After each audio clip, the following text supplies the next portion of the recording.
Isang magandang at mapagpalang araw po sa inyong lahat, mga minamahal naming tagapakinig. Muli, narito na naman ang inyong lingkod upang samahan kayo sa isang panibagong paglalakbay ng puso. Isang kwentong susubok sa ating pananaw tungkol sa pag-ibig at katatagan. Sabi nila, may mga babaeng isinilang upang maging anino, tahimik na sumusuporta, laging nasa likod ng tagumpay ng kanilang minamahal. Pero paano kung ang anino na matagal mong inakalang kanlungan ay siya palang kumukulong sa iyong tunay na liwanag? Halina't pakinggan natin ang kwento ni Sinagtala. 17 taon. Ganoon nakatagal na ang pangalan niya ay Sinagtala Cruz Alcaraz. Ngunit sa loob ng malapalasyong bahay sa urbanisasyon ng Luwalhati, pakiramdam niya ay isa lamang siyang multo. Ang hangin sa loob ng kanilang tahanan ay laging amoy floor wax at artipisyal na bulaklak. Malinis, makintab, perpekto. Ngunit walang buhay, katulad niya. Nakaupo si Tala sa isang silyang balot sa puting tela, nanonood ng business news channel sa malapad na telebisyon. Nandoon na naman ang asawa niya, si Daco Alcaraz. Guwapo pa rin sa edad na 45. Matikas. Ang bawat salita ay puno ng kumpiyansa. Ang sikreto ng tagumpay ko? Pag-uulit ng lalaki sa tanong ng reporter, sabay ngiti sa kamera. Bukod sa sipag at tiyaga, ito ay ang aking asawa. Si Tala, siya ang aking pundasyon. Ang tahimik na lakas sa likod ng lahat ng ito. Isang ensayo ng ngiti ang gumuhit sa mga labi ni Tala. Sanay na siyang marinig ang mga salitang iyon. Mga salitang kasing ganda at kasing hungkag ng mga palamuti sa kanilang bahay. Pinatay niya ang telebisyon. Ang katahimikan ay masakit sa tainga. Tumayo siya at sinimulan ang kanyang ritual. Ang tanging bagay na nagbibigay sa kanya ng pakiramdam na may kontrol siya. Ang pag-aayos ng kanilang gastusin. Sa kanyang maliit na opisina sa bahay, binuklat niya ang isang ledger. Bawat sentimo ay nakalista. Kuryente, tubig, groceries, sweldo ng mga katulong, allowance para sa hardinero. Lahat ay balanse. Lahat ay nasa ayos. Dito, sa mundo ng mga numero, siya ang reyna. Dito, walang kasinungalingan. Ang mga numero ay hindi nagsisinungaling. Habang inaayos ang mga dokumento sa briefcase ni Daco na naiwan nito sa mesa, may nahulog na isang nakatuping papel. Isang resibo. Hindi ito ordinaryong resibo mula sa grocery o department store. Galing ito sa isang mamahaling alhasan sa Makati, ang pangalan ay pamilyar sa kanya dahil laging laman ng mga magazine. Binuklat niya ito. Nanlaki ang kanyang mga mata sa halaga, 1,000,000 piso, para sa isang diamante solitaire necklace. Ang petsa noong nakaraang buwan lang, para sa kanilang anibersaryo. Ngunit wala siyang natanggap na kwintas. Ang ibinigay sa kanya ni Daco noong anibersaryo nila ay isang mamahaling set ng mga gamit sa kusina. Para mas lalo ka pang ganahan sa pag-aasikaso sa akin, biro pa nito noon. Bigla may naalala si Tala. Isang gabi, mga 1 buwan na ang nakalipas, tinanong niya si Daco tungkol sa isang malaking withdrawal sa kanilang joint account. Para saan ang perang ito, Daco? Tanong niya habang hawak ang bank statement. Tiningnan lang siya nito na para bang isa siyang batang nanghihimasok sa usapan ng matatanda. Tala, trabaho ko ang kumita ng pera. Trabaho mo ang bahay. Huwag nating paghaluin, okay? Just trust me. At nagtiwala siya. Palagi. Ngayon habang hawak ang resibo, naramdaman niyang gumuho ang pundasyong pinagkakatiwalaan niya. Kumakabog ang kanyang dibdib, ngunit ang kanyang mga kamay ay hindi nanginginig. May isang bahagi sa kanya na tila matagal nang naghihintay sa sandaling ito. Sinimulan niyang halongkatin ang iba pang mga papel sa briefcase ni Daco. Mga kontrata, mga business proposal. At sa ilalim ng lahat ng iyon, nakita niya ang isa pang opisyal na resibo mula sa alhasan. Ito ang kopya para sa kliyente. Mas detalyado, Nanginginig ang kanyang hininga habang binabasa ang mga detalye. At doon, sa ilalim ng linya para sa pangalan ng kliyente, nakasulat ang mga letrang wawasak sa kanyang mundo. Damares Montesa. Di ma'am. Damares Montesa. Ang pangalan ay umalingaw-ngaw sa loob ng bungo ni Tala. Hindi ito sigaw, kundi isang malamig na bulong. Isang pangalang may kakayahang patigilin ang pag-inog ng kanyang mundo. Ang resibo ay naging yelo sa kanyang mga kamay. Pakiramdam niya ay hindi na dugo ang dumadaloy sa kanyang mga ugat, kundi purong kirot. Hindi niya namalayan ang paglipas ng oras. Ang gabi ay lumalim at ang malapalasyong bahay ay nilamon ng katahimikan na mas nakakabingi pa kaysa sa pinakamalakas na ingay. Hindi siya umiyak. Ang mga luha ay para sa kalungkutan, para sa panghihinayang. Ang nararamdaman niya ngayon ay higit pa roon. Ito ay isang pagtataksil na tumagos hanggang sa kanyang kaluluwa.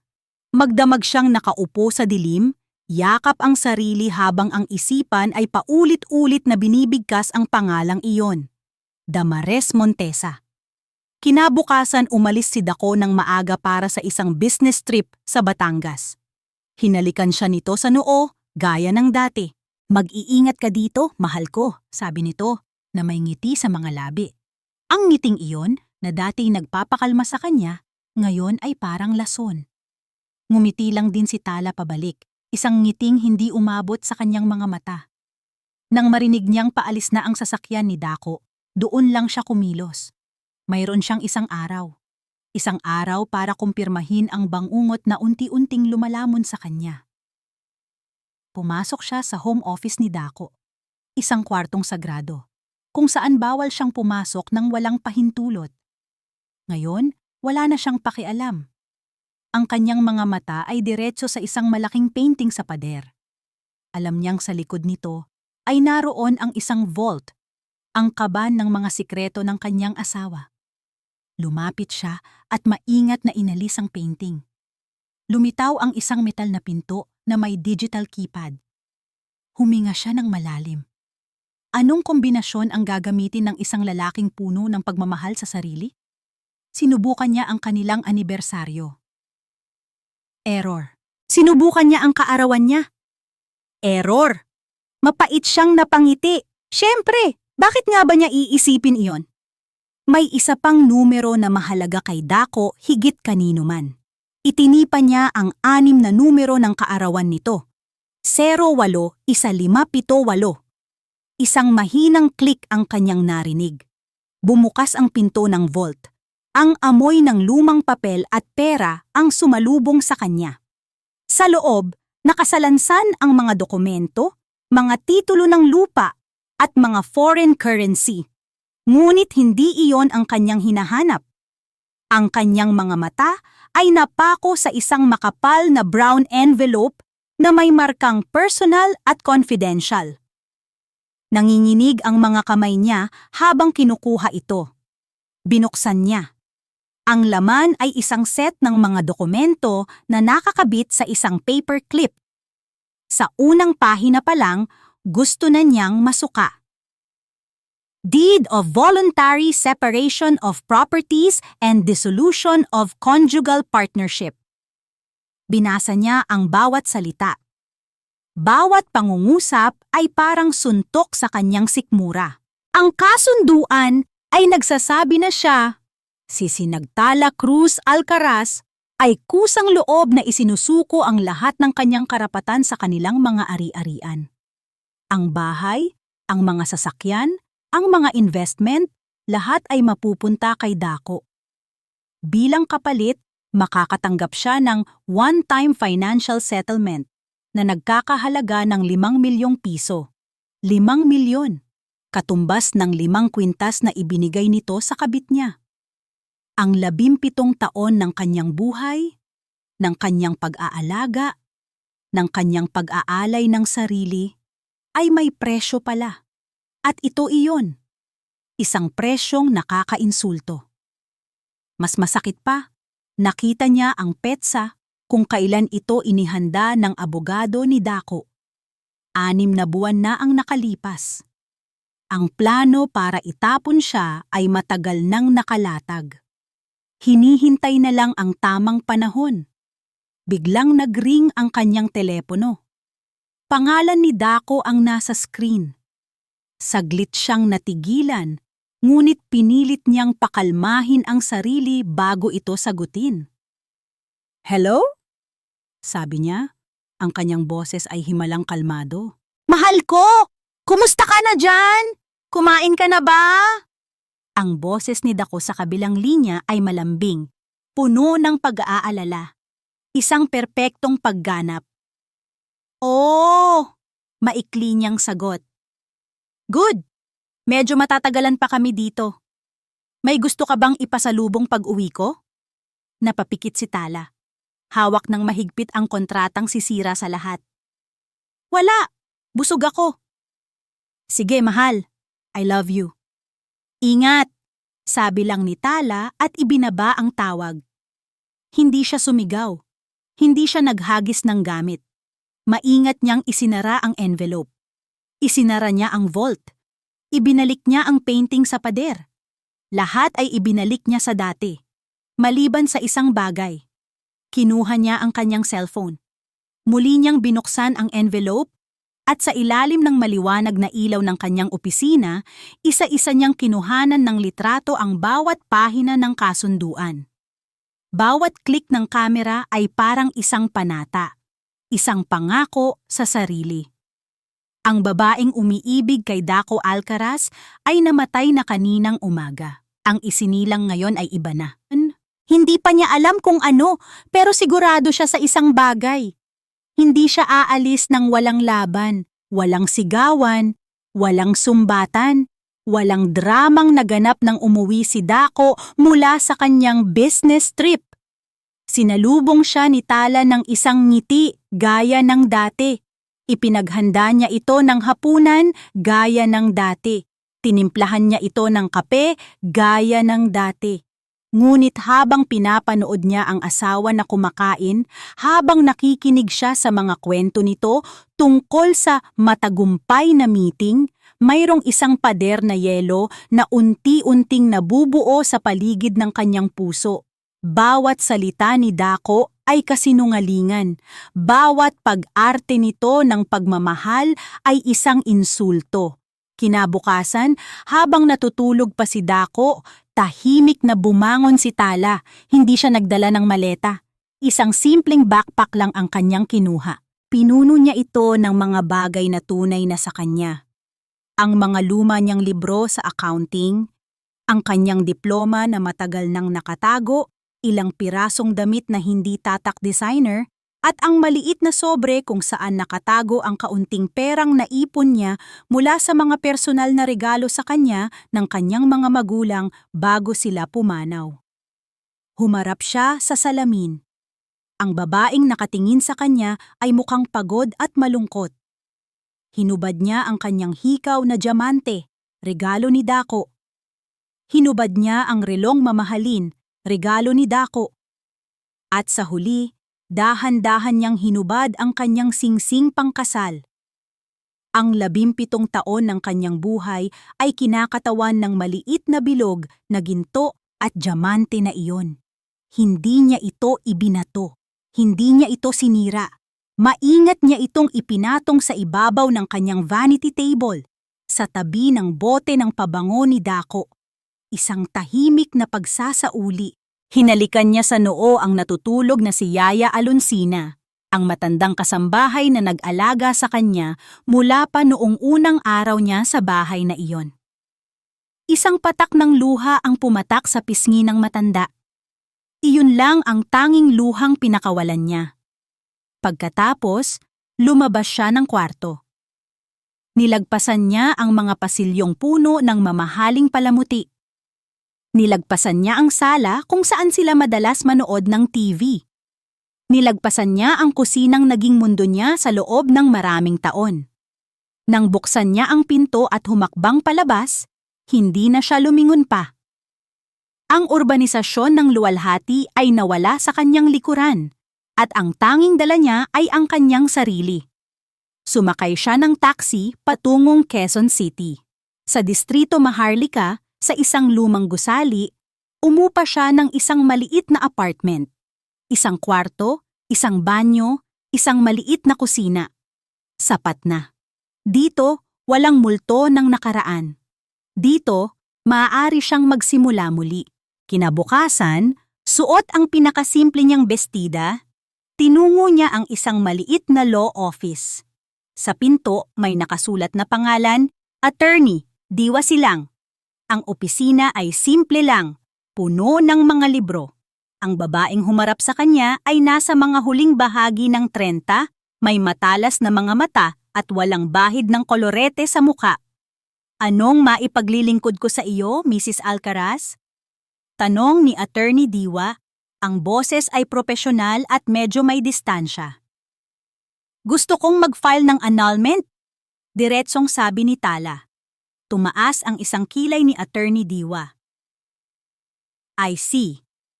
Mayroon bang third party involved? Physical abuse? Umiling si Tala. Mayroon pong third party, pero hindi iyon ang pangunahing dahilan.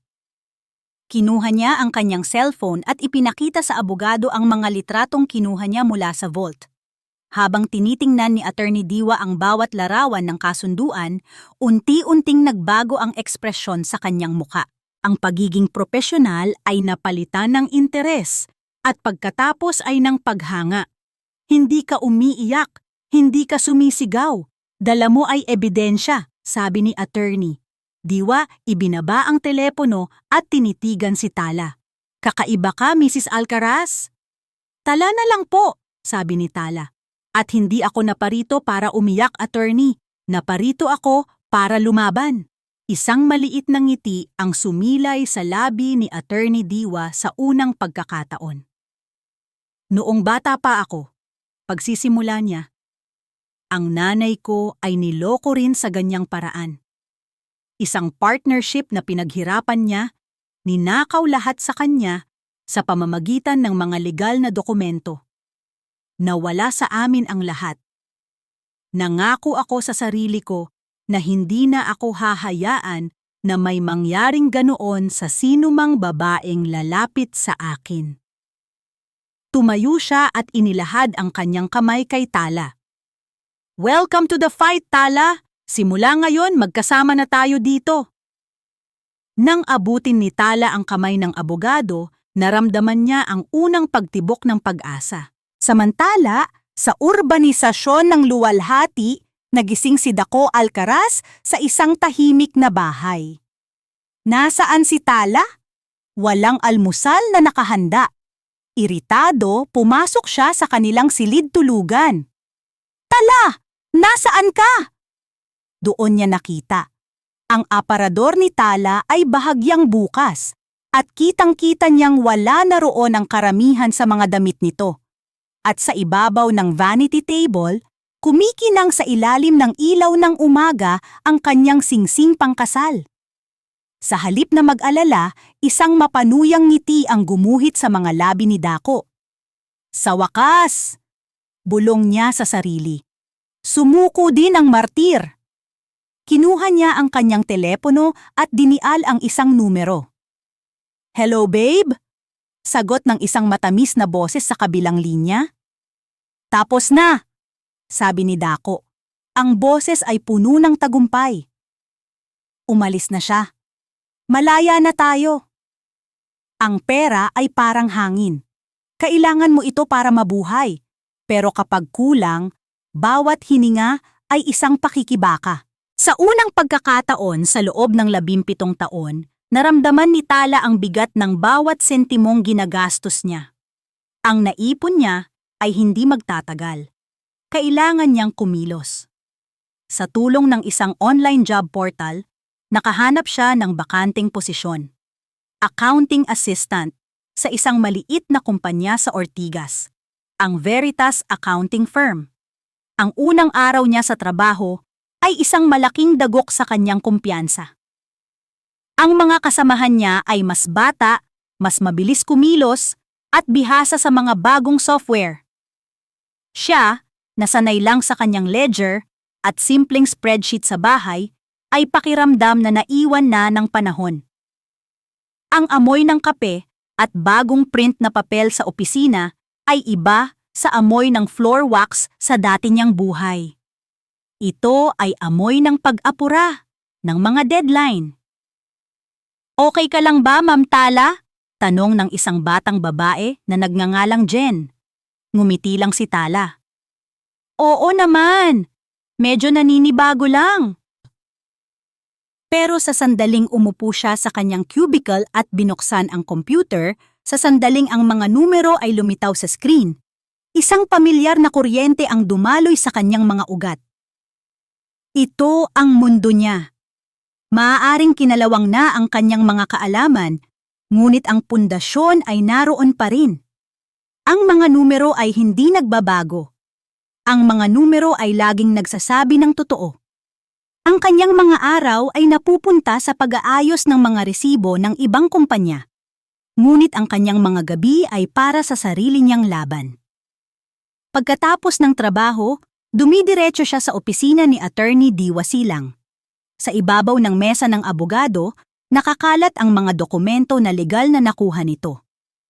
Mga bank statement, mga credit card bill, at ang financial reports ng Alcaraz Prime Holdings sa nakalipas na 3 taon. Tingnan mo ito! Sabi ni Attorney Diwa isang gabi, itinuturo ang isang linya sa income statement. Representation expenses. Aabot ng halos kalahating milyong piso bawat buwan. Normal iyan sa mga malalaking kumpanya. Pakain sa mga kliyente, mga regalo. Pero umiling si Tala. Kinuha niya ang isang statement at tiningnan ito ng malapitan. Hindi, sabi niya. Ang kanyang boses ay tiyak. Kilala ko si Dako. Kuripot siya sa mga ganyang bagay. Bukod doon, tingnan mo, attorney. Halos eksakto ang halaga bawat buwan. 495,000 pesos. Palagi. Ang mga totoong gastos, hindi ganyan kakonsistent. Napatingin sa kanya si Attorney Diwa. Ang pagtataka ay napalitan ng paghanga. May punto ka. Paano mo nalaman? Dahil sa loob ng 17 taon, ako ang nag-aayos ng mga personal niyang gastos. Alam ko kung magkano ang isang bote ng alak na binibigay niya sa Pasko.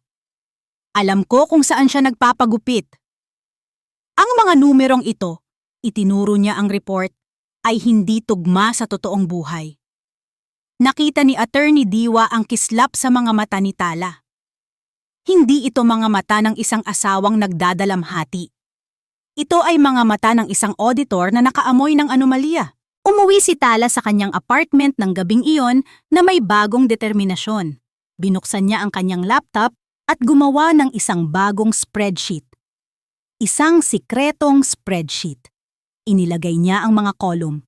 Petsa, halaga, benepisyaryo, opisyal na dahilan. At sa dulo, nagdagdag siya ng isa pang kolum. Ang pangalan nito, ang totoo, isa-isa niyang inilipat ang mga kahina-hinalang transaksyon. Bawat numero na kanyang tinitipa ay parang isang hibla ng sinulid na unti-unti niyang hinihila mula sa isang magarbong tela. Alam niyang kapag nahila niya ang tamang hibla, masisira ang buong tela. Isang gabi, habang sinusuri ang mga bank transfer, isang pangalan ng kumpanya ang paulit-ulit na lumitaw bilang tatanggap ng malalaking halaga mula sa representation expenses. Wala itong website, halos walang record sa internet. Ginamit ni Attorney Diwa ang kanyang mga koneksyon para makuha ang business registration nito. Isang text message ang dumating kay Tala mula kay attorney. Diwa habang siya'y nasa trabaho. Nakuha ko na. Ang pangalan ng kumpanya ay Montesa at Daughter Builders. Napahawak si Tala sa kanyang mesa. Montesa, na naman. Ang pangalang sumira sa kanyang kasal. Hindi na lang ito kwento ng isang nasirang puso. Nagsisimula na itong maging kwento ng isang malaking krimen. Para kay Daco Alcaraz, ang buhay ay hindi pa naging ganito kasarap. Ang pag-alis ni Tala ay parang pagtanggal ng isang tinik sa kanyang lalamunan. Walang nang tanong tungkol sa pera. Walang nang malungkot na mga matang sumasalubong sa kanya sa gabi. Ang bahay sa urbanisasyon ng luwalhati, na dati parang isang magandang hawla, ngayon ay naging palasyo ng kanyang kalayaan. At sa tabi niya ngayon, sa bawat sandali, ay si Damares Montesa. Si Damares ay apoy. Maganda, bata at puno ng buhay. Kung si Tala ay isang tahimik na lawa, si Damares ay isang nagngangalit na bulkan. Ang halakhak niya ay musika sa pandinig ni Daco. Ang mga hiling niya, mga bagong bag, mga alahas, mga biyahe, ay mga hamon na masarap pagbigyan. "Babe," sabi ni Damares isang gabi habang nakaupo sila sa isang mamahaling rooftop bar sa BGC, tanaw ang mga kumikinang na ilaw ng syudad. "Kailan mo ba ako pakakasalan?" Ngumiti si Daco at hinaplos ang pisngi nito. "Malapit na, mahal ko. Kailangan ko lang ayusin ang ilang papel." "Anong papel?" kunot noong tanong ni Damares. "Hindi ba umalis na yung asawa mo?" "Oo, umalis na siya," sagot ni Daco, medyo may inis sa tono. "Pero kailangan pa rin niyang pirmahan ang kasunduan para maging legal ang lahat." Ang totoo, nagsisimula ng mairita si Daco sa katahimikan ni Tala. Isang buwan na ang nakalipas mula nang umalis ito, pero wala siyang natatanggap na tawag, text, o kahit anong senyales mula rito. Inaasahan niya na sa mga oras na ito ay nagmamakaawa na itong bumalik o tumawag para humingi ng pera. Pero wala. Ang katahimikan ni Tala ay hindi nakakapanatag. Ito ay nakakainsulto. Para bang hindi siya mahalaga. "Huwag kang mag-alala," sabi niya kay Damares, hinahawi ang pag-aalala. "Ako ang bahala. Alam mo naman, lahat ng bagay kayang ayusin ng pera."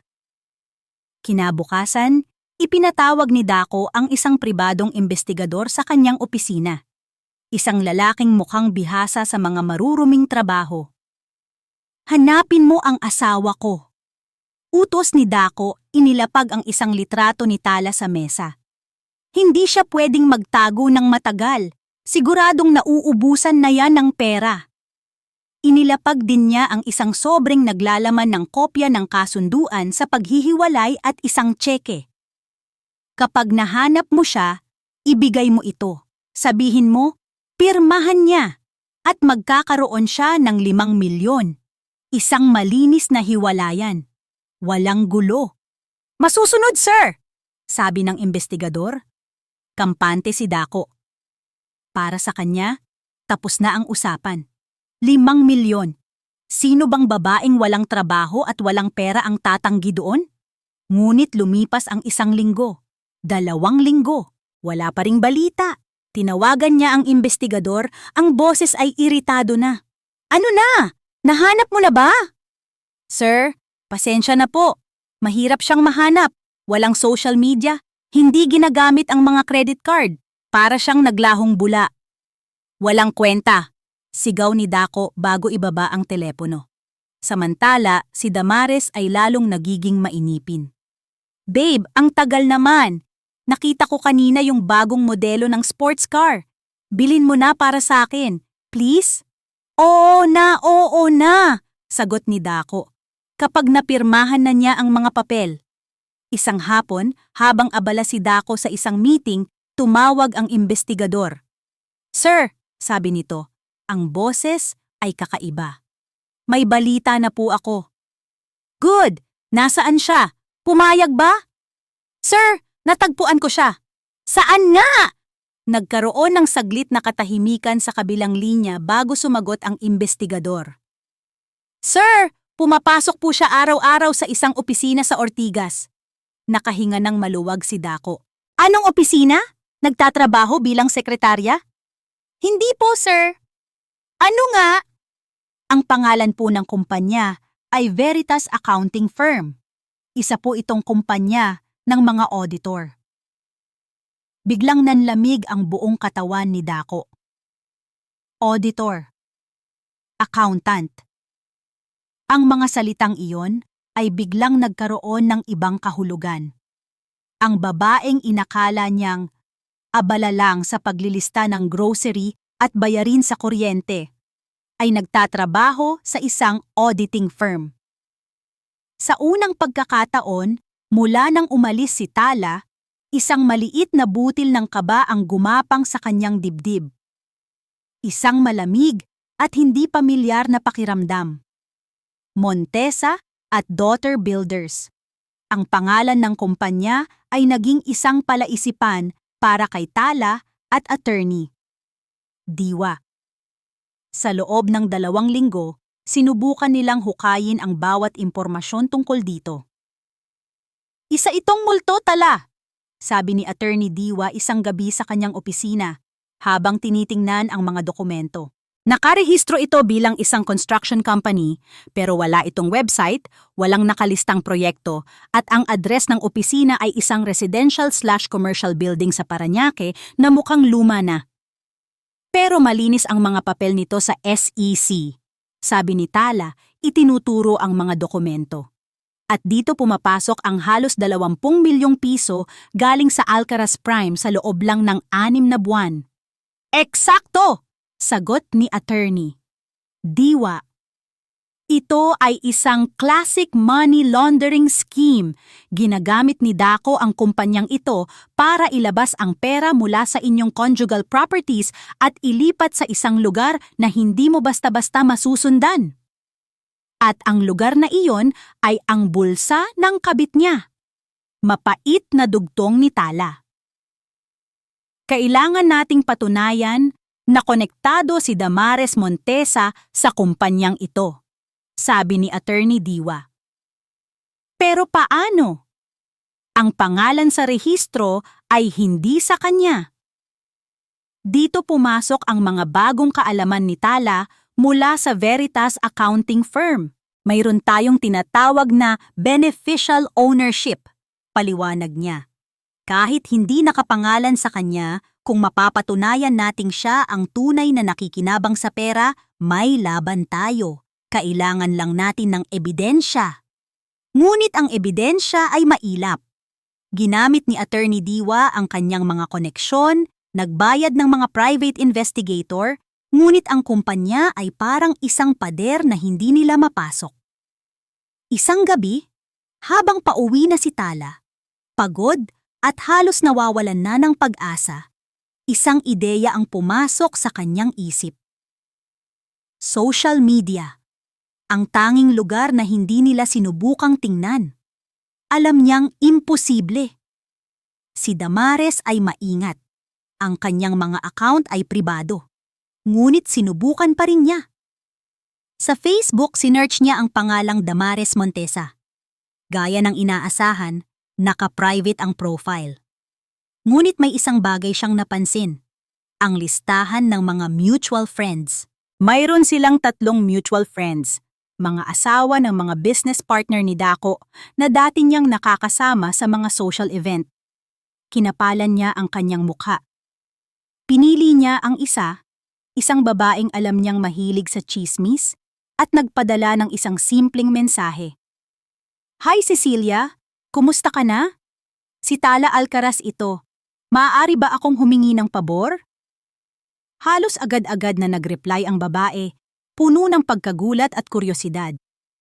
Pagkatapos ng ilang minutong pakikipagkamustahan, sinabi ni Tala ang kanyang kailangan.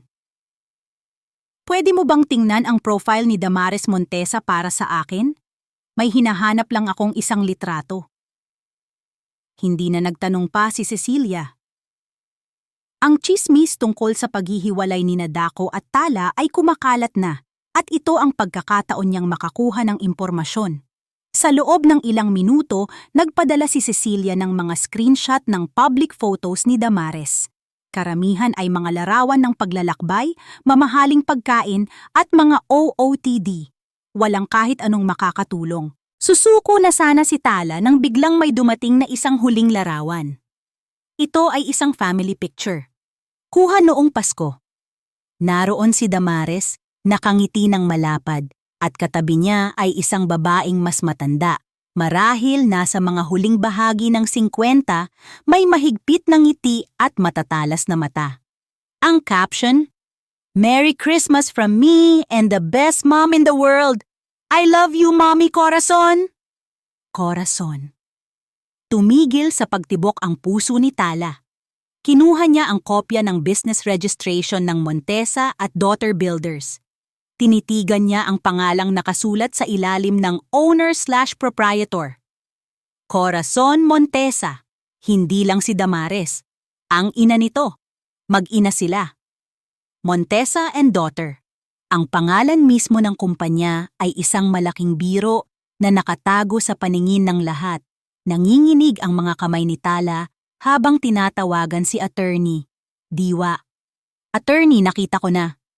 Ang alin, Tala? Ang koneksyon. Hindi lang ang koneksyon.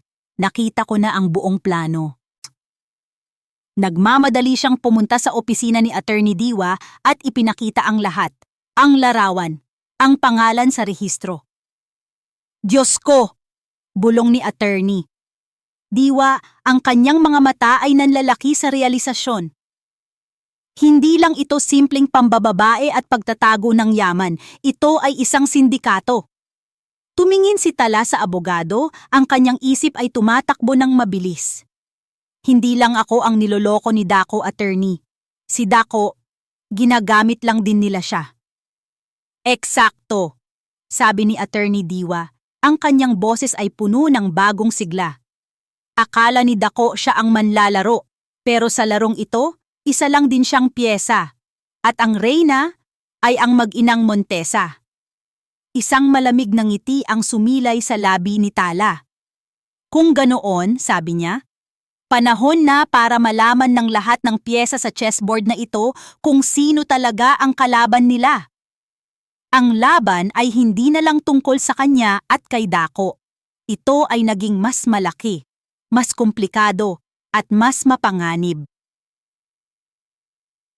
Ang pagkatuklas sa sabwatan ng mag-inang Montesa ay parang pagsindi ng isang posporo sa isang silid na puno ng gas. Ang lahat ay biglang nagliwanag at kasabay nito, ang lahat ay naging mas mapanganib. Hindi na ito simpleng annulment case, Tala, sabi ni Attorney Diwa. Ang kanyang mga mata ay nakatutok sa ebidensyang hawak nila. Ito ay large-scale fraud. Ang asawa mo ay nagtatangkang ilabas ang milyon-milyong conjugal assets sa pamamagitan ng isang pekeng kumpanya na pag-aari ng pamilya ng kanyang kabit. Kung gayon, ano ang susunod nating hakbang, attorney? Tanong ni Tala. Ang boses niya ay kalmado, ngunit sa ilalim nito ay mayroong isang bakal na determinasyon. Hindi na ito tungkol sa sakit ng puso. Ito ay tungkol sa hustisya. Kailangan nating kumilos ng mabilis at tahimik, sagot ni Attorney Diwa. Ang kanyang isip ay tumatakbo na parang isang grandmaster ng chess. Kung malaman ni Daco ang natuklasan natin, ililipat niya ang lahat ng pera sa mga offshore accounts sa isang iglap. Mawawala ang lahat. Kailangan nating isara ang lahat ng posibleng daan palabas. At doon, sa ilalim ng maliwanag na ilaw ng opisina ni Attorney Diwa, inilatag nila ang bitag. Nagtrabaho sila ng walang tigil sa sumunod na 72 oras. Ang opisina ay naging kanilang war room. Ang mesa ay napuno ng mga dokumento, bank statement, at mga tasa ng kape. Si Tala, gamit ang kanyang kaalaman sa accounting, ang naglatag ng lahat ng ebidensya. Isang malinaw na trail ng pera mula sa Alcaraz Prime Holdings patungo sa Montesa at Daughter Builders. Si Attorney Diwa naman ang naghabi ng lahat ng ito sa isang matibay na legal na argumento. Inihanda nila ang isang ex parte petition for a writ of preliminary attachment. Isang legal na sandata na magpapahintulot sa kanila na i-freeze ang lahat ng ari-arian ni Daco nang hindi man lang nito nalalaman na may paparating na panganib. Handa ka na ba dito, Tala? Tanong ni Attorney Diwa. Ilang oras bago sila pumunta sa korte. Kapag ginawa nating ito, wala nang atrasan. This is war. Tumingin si Tala sa labas ng bintana sa mga ilaw ng syudad. Matagal na po akong nasa gitna ng giyera, attorney. Ngayon lang ako magkakaroon ng armas. Kinaumagahan, pumasok si Attorney Diwa sa isang closed-door hearing sa isang family court.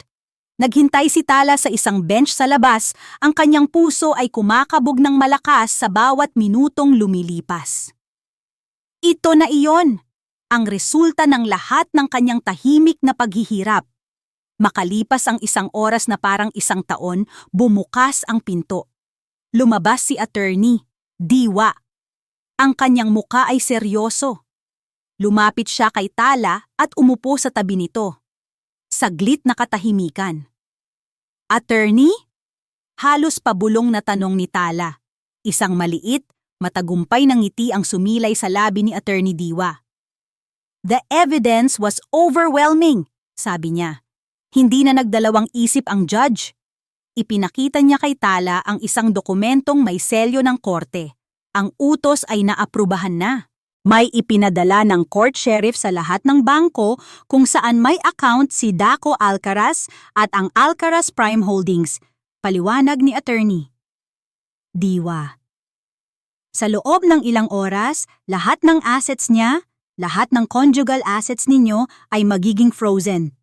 Hindi siya makakapag-withdraw o transfer ng kahit 1 sentimo. Bumalik sila sa opisina ni Attorney Diwa. Ang paghihintay ang pinakamahirap na bahagi. Nakaupo lang sila, tahimik, alam na sa mga sandaling iyon, ang mga tanikala ay unti-unting inilalagay sa paligid ng imperyo ni Daco. Gabi na nang biglang mag-vibrate ang telepono ni Attorney Diwa. Isang text message mula sa kanyang kontak sa loob ng korte. Binasa niya ito ng malakas. Ang boses ay kalmado, ngunit puno ng bigat. Order executed. All accounts frozen effective immediately. Ibinaba ni Attorney Diwa ang kanyang telepono. Tumingin siya kay Tala. Hindi na niya kailangang magsalita. Isang tango lang ang kanyang ibinigay. Nakatayo na ang bitag. Ang kailangan na lang nila ay hintayin ang pagpasok ng leon. Ang hangin sa loob ng Centro Luntian Auto Gallery sa Makati ay amoy bagong katad at mamahaling car freshener. Ang sahig ay napakakintab na halos makikita mo na ang iyong refleksyon. Ang mga sasakyan, nakahilera na parang mga hiyas, ay kumikinang sa ilalim ng mga spotlight. Sa gitna ng lahat ng karangyaan, si Daco Alcaraz ay parang isang hari sa kanyang trono. Nakatayo siya sa tabi ng isang bagong-bagong pulang sports car, ang braso ay nakaakbay kay Damares Montesa na halos mamatay na sa kilig. Ito ang katuparan ng pangako niya. Isang premyo para sa pagiging mapagpasensya nito. So, what do you think, babe? Tanong ni Daco. Ang boses ay malakas, sapat para marinig ng mga ahente at ibang kliyente na nakatingin sa kanila ng may paghanga. Is this good enough for my future wife? It's perfect! Oh my God, Daco! It's perfect! Tili ni Damares, hinahalikan siya sa pisngi. Good. Ngumiti si Daco. Gustong-gusto niya ang pakiramdam na ito, ang kapangyarihan, ang kakayahang ibigay ang kahit anong hilingin, ang kakayahang bilhin ang kaligayahan. Lumapit ang manager ng showroom, nakangiti mula tainga hanggang tainga. Congratulations, Sir Alcaraz. Excellent choice. Of course, mayabang na sagot ni Daco. I only choose the best. Pumasok sila sa opisina ng manager para pirmahan ang mga papeles. Ang lahat ay mabilis at maayos. Nang dumating na ang oras ng pagbabayad, walang pag-aalinlangang inilabas ni Daco ang kanyang pinakapaboritong armas. Isang itim na credit card na gawa sa metal, na may nakasulat na unlimited sa ilalim ng kanyang pangalan. Here, sabi niya, iniabot ang card sa ahente na para bang nag-aabot lang ng barya. Kinuha ito ng ahente, ang mga mata ay puno ng paggalang.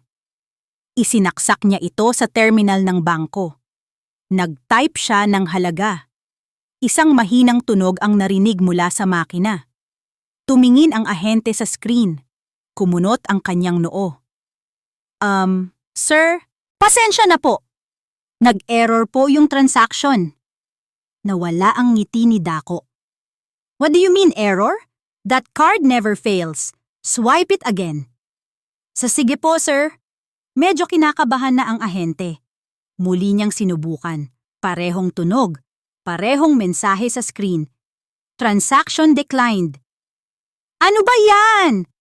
Sigaw ni Dako. Ang kanyang boses ay umaling-aungaw sa loob ng opisina. Baka naman sira yung makina ninyo. Ang ibang mga tao sa showroom ay nagsimula ng magtinginan sa kanilang direksyon, nagbubulungan. Nagsimulang mamula ang mukha ni Dako sa hiya. Huminahon ka, babe! Bulong ni Damares, ngunit mayroon ng bakas ng iritasyon sa kanyang boses. Heto! Kumuha ng isa pang card si Dako mula sa kanyang wallet. Subukan mo ito, platinum card yan. Sinubukan ulit ng ahente. Parehong resulta. Declined. Isa pa. Declined. Ang bawat declined ay parang isang sampal sa mukha ni Dako. Ang kumpiyansa niya ay unti-unting nabibitak. Ang mga bulungan sa labas ay lumalakas. Ang mga tingin ng paghanga ay napalitan ng mga tingin ng pagdududa at pangungutya. Imposible ito! Sigaw ni Dako. Hinablot ang mga card mula sa ahente. Mayaman ako! I am Dako Alcaraz! Sa tabi niya, si Damares ay dahan-dahang umatras. Ang lalaking tinitingala niya bilang isang Diyos na kayang ibigay ang lahat, ngayon ay mukhang isang desperadong payaso. Sa unang pagkakataon, nakita niya ang isang bitak sa perpektong imahe nito. Nakita niya ang kahinaan. At sa unang pagkakataon, tiningnan niya si Dako Alcaraz na para bang ito ay isang estranghero.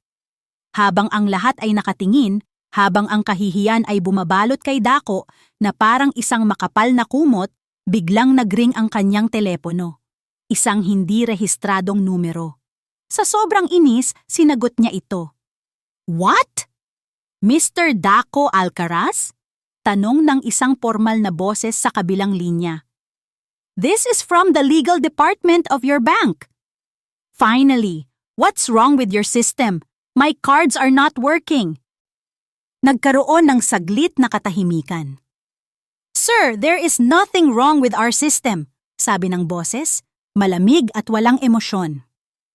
We are calling to formally inform you that, pursuant to a writ of preliminary attachment issued by the Regional Trial Court of Quezon City, all your personal and corporate assets have been frozen, effective today. Nabitawan ni Dako ang kanyang telepono. Nabingi siya. Ang ingay ng showroom ay biglang nawala. Ang tanging naririnig niya ay ang malakas na kabog ng kanyang dibdib at ang mga salitang umuulit-ulit sa kanyang isipan. All your assets have been frozen. Tiningnan niya si Damares. Ang mukha nito ay puno ng gulat at hindi paniniwala, na mabilis na napalitan ng isang malamig na kalkulasyon. Tiningnan niya ang mga taong nakapaligid sa kanya, mga mukhang puno ng tsismis. Ang lalaking pumasok sa showroom na iyon bilang isang hari ay ngayon, sa isang iglap, ay naging isang pulubi. Ang pag-alis ni Dako at Damares mula sa showroom ay kabaligtaran ng kanilang ingranding pagdating. Walang ngiti, walang paghanga. Ang tanging sumunod sa kanila ay ang mga mapanuring tingin at ang bulungan na parang mga bubuyog na humuhugong sa kanilang mga tainga. Anong nangyari, Dako? Anong ibig sabihin ng frozen assets? Halos pasigaw na tanong ni Damares nang makasakay sila sa luma nitong sasakyan. Hindi sa bagong sports car na pinapangarap nito. Hindi ko alam! Sagot ni Dako. Ang kanyang mga kamay ay nanginginig habang hawak ang manibela. May mali! May nagkamali! Tatawagan ko ang abogado ko! Ngunit ang mga sumunod na oras at araw ay naging isang walang katapusang bangunggot para kay Daco Alcaraz. Ang bawat tawag na kanyang ginawa ay naghatid lang ng mas masamang balita. Ang kanyang abogado, Daco, ito ay utos ng korte. Malakas ang ebidensyang inihain laban sa'yo. May nagsampa ng kaso. Sino? Sinong maglalakas loob? Ang sagot ay parang isang suntok na hindi niya inaasahan. Ang asawa mo, si Sinagtala, si Tala.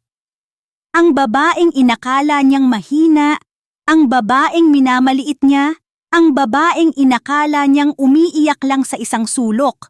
Siya ang may gawa ng lahat ng ito. Ang realisasyon ay hindi lang masakit. Ito ay nakakabaliw. Sunod-sunod na tumawag ang kanyang mga business partner. Daco, nabalitaan namin ang nangyari. I'm pulling out my investment. Pasensya na, Daco. We can't risk being associated with this kind of legal trouble. Our deal is off. Ang imperyong binuo niya sa loob ng 20 taon ay nagsimulang gumuho na parang isang kastilyong buhangin na hinampas ng malakas na alon. Ang mga taong dati yumuyuko sa kanya ay ngayon iniiwasan ang kanyang mga tawag. Ang kapangyarihang pinagmamalaki niya na nakasalalay sa pera ay biglang naglaho nang mawala ang daloy ng salapi. Ang pinakamasakit na dagok ay dumating mula sa taong inakala niyang kakampi niya. Kailangan ko ng pera, Daco, sabi ni Damares, ilang araw pagkatapos ng insidente. Wala na ang lambing sa boses nito. Napalitan ito ng pagkainip at lamig. May babayaran akong bills! Wala nga akong pera ngayon, Damares. Hindi mo ba naiintindihan? Desperadong sagot ni Daco. Well, that's your problem, not mine. Bulyaw nito. Akala ko ba matalino ka? Akala ko ba kaya mong ayusin ang lahat? Kung hindi mo kayang ibigay ang buhay na ipinangako mo sa akin, anong silbi mo? Doon nakita ni Daco ang tunay na kulay ni Damares. Hindi siya pag-ibig. Isa siyang transaksyon. At ngayong wala na siyang maibabayad, tapos na ang kanilang usapan. Isang hapon, umuwi si Daco sa bahay sa luwalhati. Nadatnan niyang bukas ang pinto. Sa loob, nagmamadaling nag-iimpake ng mga gamit si Damares at ang ina nitong si Corazon. Ang mga mamahaling gamit, mga vase, maliliit na painting, mga alahas na hindi pa naibibigay ni Daco ay maingat na inilalagay sa mga kahon. Anong ginagawa ninyo? Sigaw ni Daco. Humarap si Corazon sa kanya. Ang mga mata ay kasing talas ng isang ahas. Kinukuha lang namin ang dapat sa amin, ang investment namin sa'yo. Investment? Nagnanakaw kayo! Tumawa si Damares, isang tawang walang kagalakan. Nagnanakaw? Daco, ikaw ang tinulungan naming magnakaw mula sa asawa mo. Akala mo ba libre ang tulong namin? Ito ang bayad. Sa isang iglap, naintindihan ni Daco ang lahat. Ang Montesa at Daughter Builders. Ang pera. Lahat ng iyon. Hindi lang siya ang manloloko.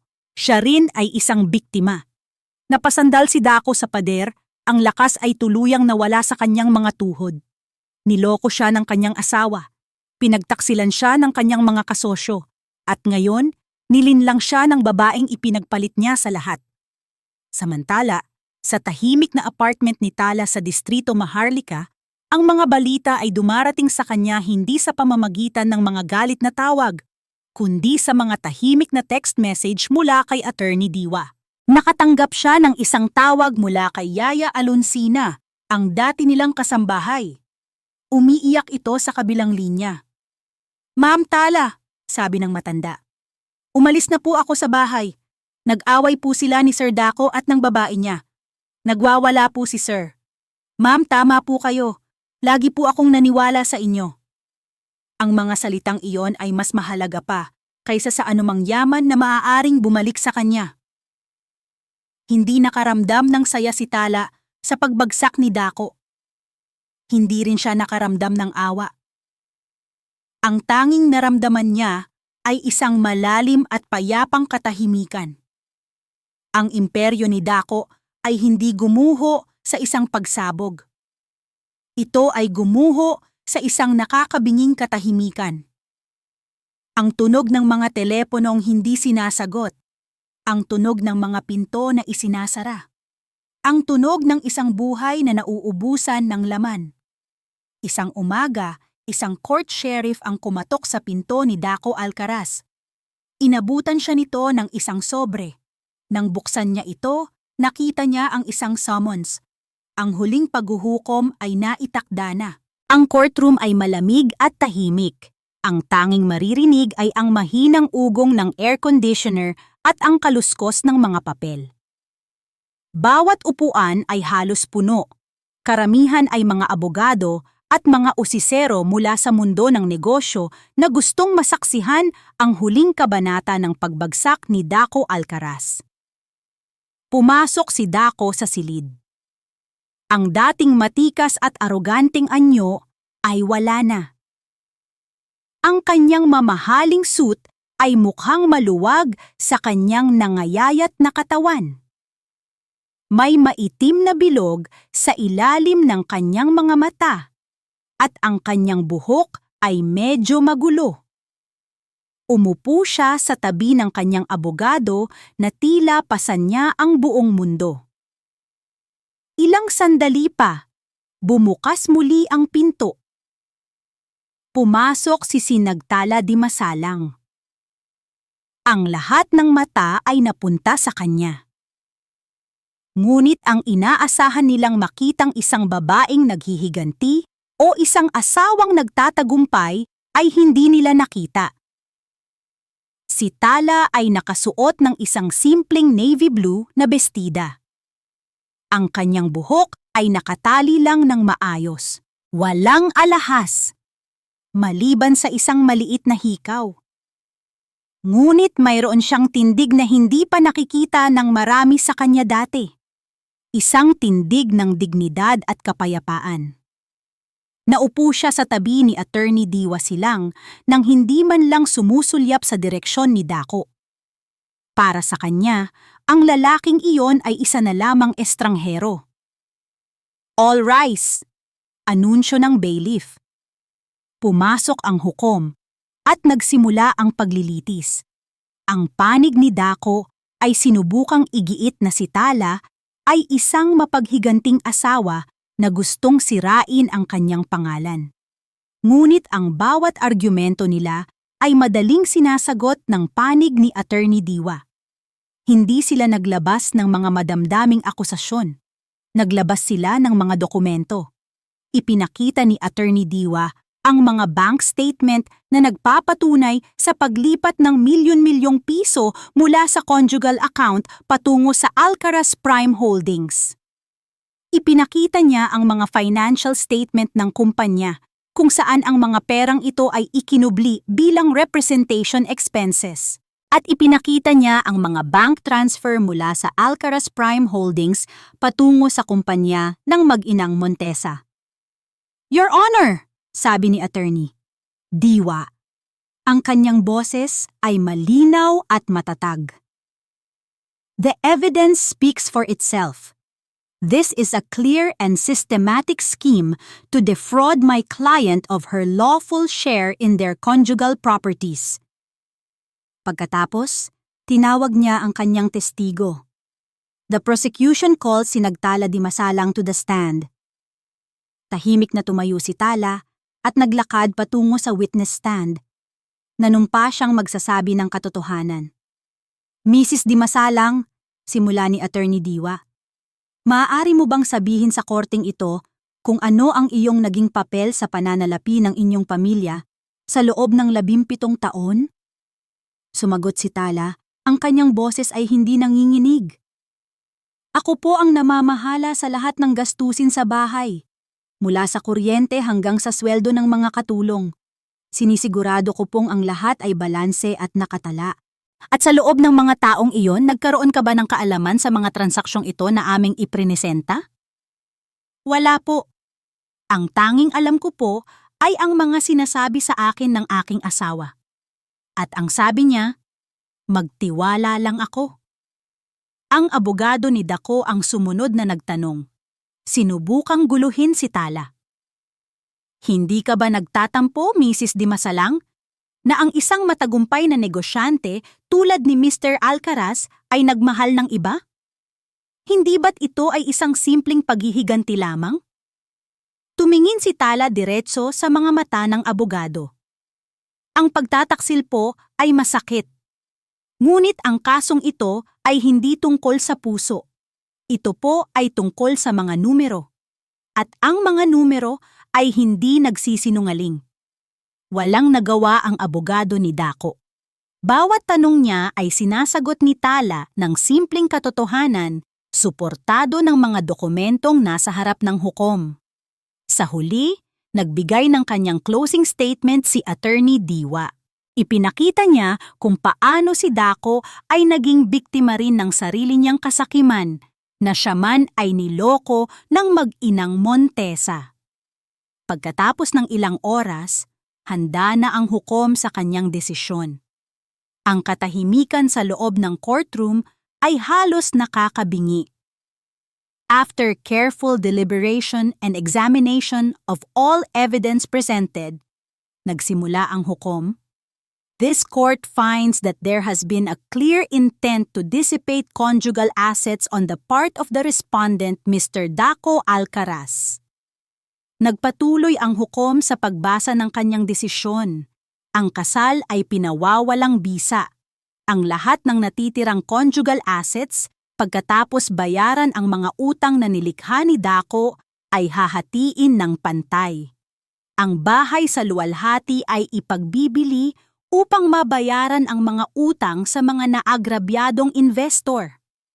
Si Dako ay personal na mananagot sa mga perang nawala dahil sa kanyang mga mapanlinlang na transaksyon. Nakatungo lang si Dako habang naririnig ang bawat salita. Bawat salita ay isang pako na ibinabaon sa kanyang kabaong.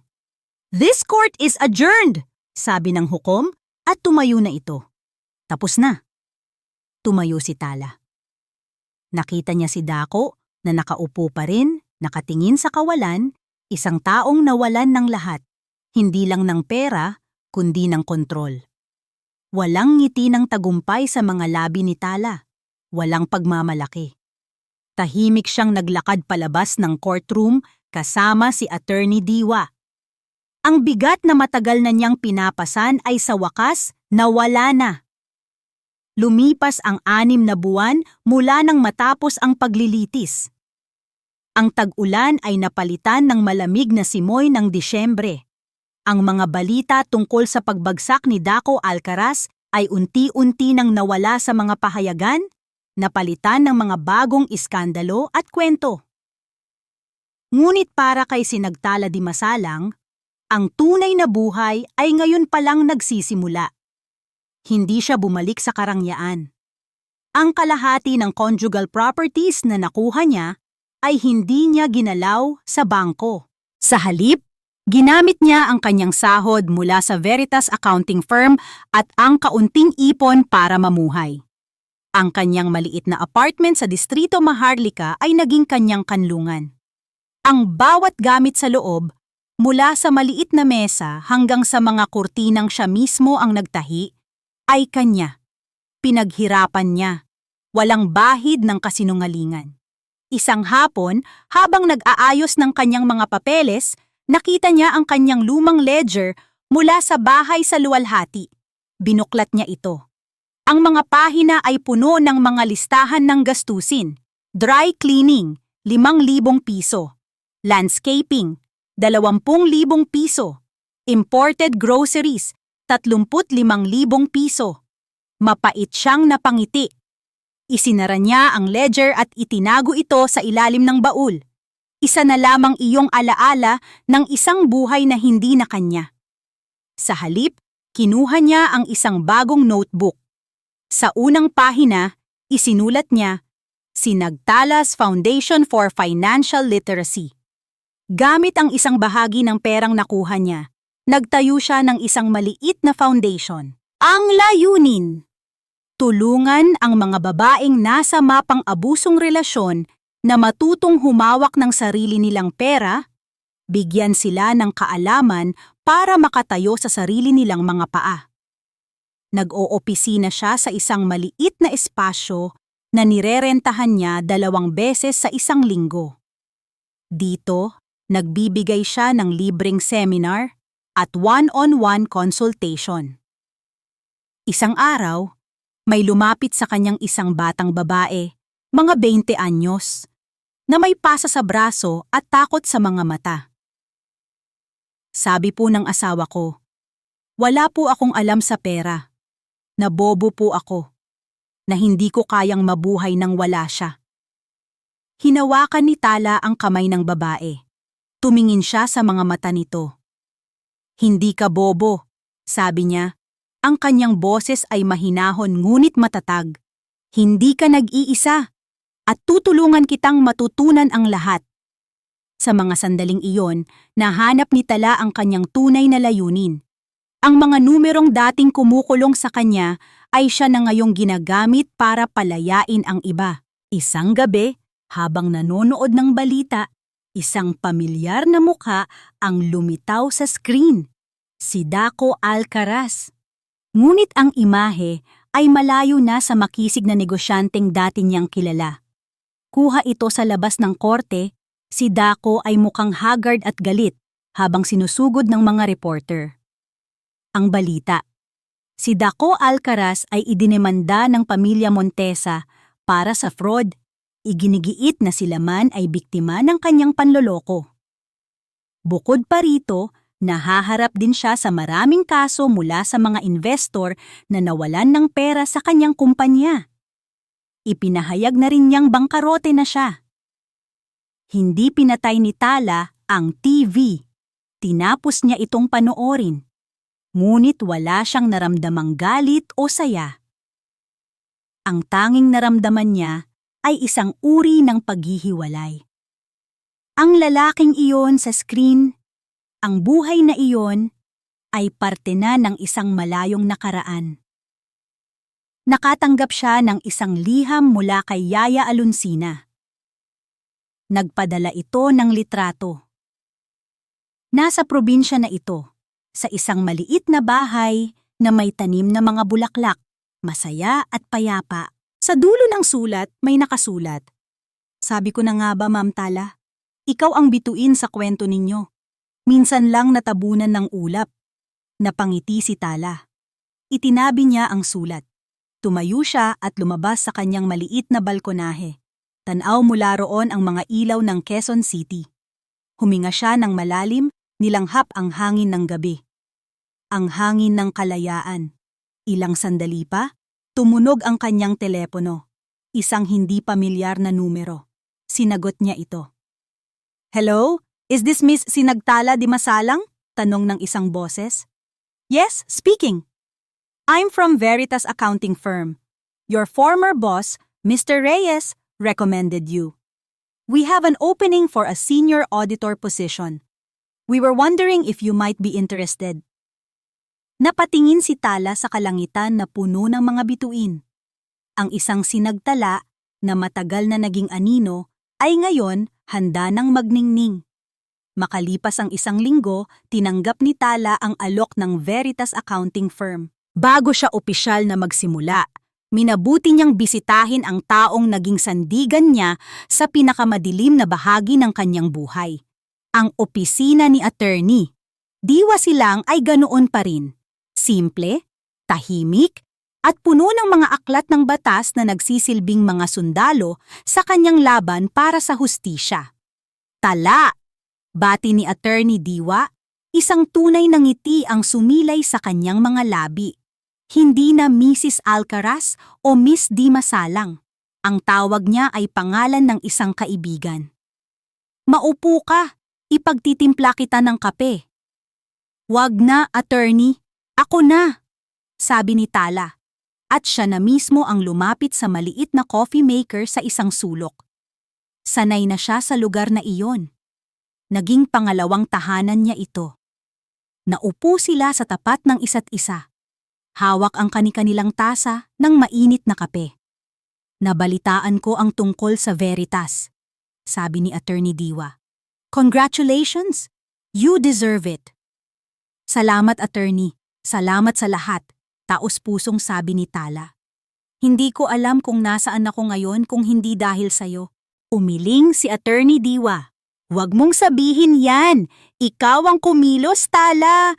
Ikaw ang lumaban. Ginamit mo ang sakit na idinulot sa'yo para maging mas matalino at mas malakas. Ibinigay ko lang sa'yo ang mga legal na kasangkapan. Pero ikaw ang nagtayo ng sarili mong tagumpay. Nagkaroon ng saglit na katahimikan habang dinadama nila ang init ng kape. Kamusta na? Siya? Tanong ni Tala. Hindi na niya kailangang banggitin ang pangalan. Bumuntong hininga si Attorney Diwa. Ang huling balita ko na ibenta na ang bahay sa luwalhati. Pinaghahatian ng mga bangko at ng mga investor na nagsampa ng kaso sa kanya. Ang mag-inang Montesa nakalabas ng bansa bago pa man maisampa ang kaso laban sa kanila. Si Daco, sinisisi ang lahat maliban sa sarili niya. Hindi kumibo si Tala. Wala nang bigat, wala nang galit. Tanging isang pakiramdam ng pagtanggap na ang kabanatang iyon ng kanyang buhay ay tuluyan ng nagsara. Huwag mo na siyang isipin, sabi ni Attorney Diwa, na para bang nababasa ang nasa isip niya. Ang mahalaga ay ang ngayon at ang bukas. Ngumiti si Tala. Tama ka!